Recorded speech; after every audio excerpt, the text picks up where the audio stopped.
Put God first.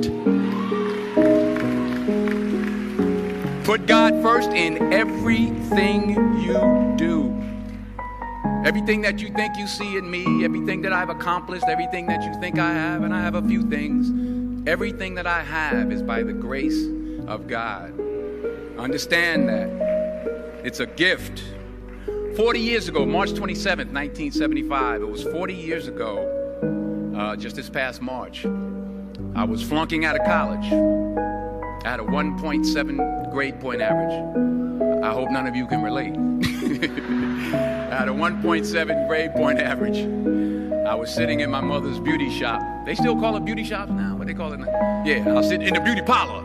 I was sitting in my mother's beauty parlor, and I'm looking in the mirror, and I see behind me this woman under the dryer.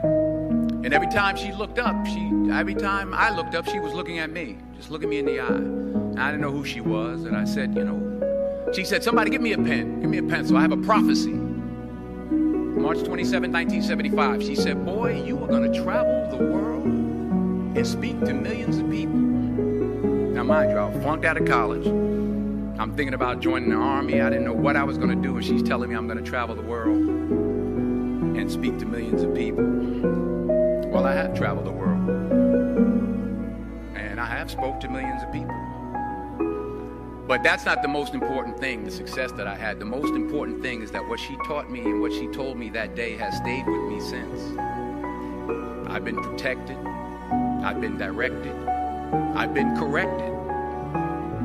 I've kept God in my life and has kept me humble. I didn't always stick with him, but he always stuck with me. So stick with him in everything you do. If you think you want to do what you think I've done, then do what I've done and stick with God. Number 2, fail big. That's right. Fail big. Today's the beginning of the rest of your life, and it can be very frightening. It's a new world out there. It's a mean world out there. And you only live once. So do what you feel passionate about. Take chances professionally. Don't be afraid to fail. There's an old IQ test, was 9 dots, and you had to draw 5 lines with a pencil within these 9 dots without lifting the pencil. The only way to do it was to go outside the box. So don't be afraid to go outside the box. Don't be afraid to think outside the box. Don't be afraid to fail big, to dream big. But remember, dreams without goals are just dreams, and they ultimately fuel disappointment. So have dreams, but have goals. Life goals, yearly goals, monthly goals, daily goals. I try to give myself a goal every day.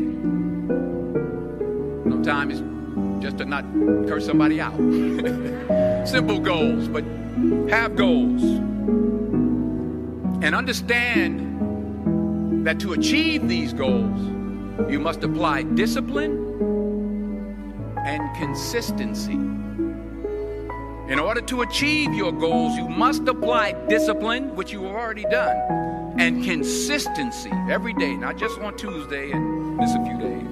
You have to work at it every day. You have to plan every day. You've heard the saying, we don't plan to fail, we fail to plan. Hard work works. Working really hard is what successful people do.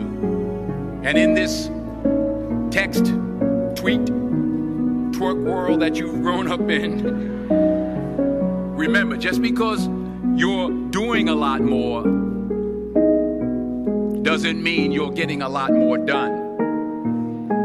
Remember that. Just because you're doing a lot more doesn't mean you're getting a lot more done. Don't confuse movement with progress. My mother told me, she said, yeah, because you can run in place all the time and never get anywhere. So continue to strive, continue to have goals, continue to progress. Number 3, you'll never see a U-Haul behind a hearse. I'll say it again. You'll never see a U-Haul behind a hearse. I don't care how much money you make, you can't take it with you. The Egyptians tried it. They got robbed. That's all they got. You can't take it with you. And it's not how much you have. It's what you do with what you have. We all have different talents. Some of you will be doctors, some lawyers, some scientists, some educators, some nurses, some teachers. Yeah, okay. Some preachers. The most selfish thing you can do in this world is help someone else. Why is it selfish? Because the gratification, the goodness that comes to you, the good feeling that I get from helping others, nothing's better than that. Well, one or two things, but nothing's better than that. Not jewelry, not big house I have, not the cars, but it's the joy. That's where the joy is, in helping others. That's where the success is, in helping others. Finally, I pray that you put your slippers way under the bed tonight, so that when you wake up in the morning, you have to get on your knees to reach them. And while you're down there, say thank you for grace. Thank you for mercy. Thank you for understanding. Thank you for wisdom. Thank you for parents. Thank you for love. Thank you for kindness. Thank you for humility. Thank you for peace. Thank you for prosperity. Say thank you in advance for what's already yours. It's how I live my life. That's why I am. One of the reasons why I am today. Say thank you in advance for what is already yours. True desire in the heart for anything good is God's proof to you, sent beforehand to indicate that it's yours already. I'll say it again. True desire in the heart, that itch that you have, whatever it is you want to do, that thing that you want to do to help others and to grow and to make money, that desire, that itch, that's God's proof to you, sent beforehand already to indicate that it's yours. And anything you want good, you can have.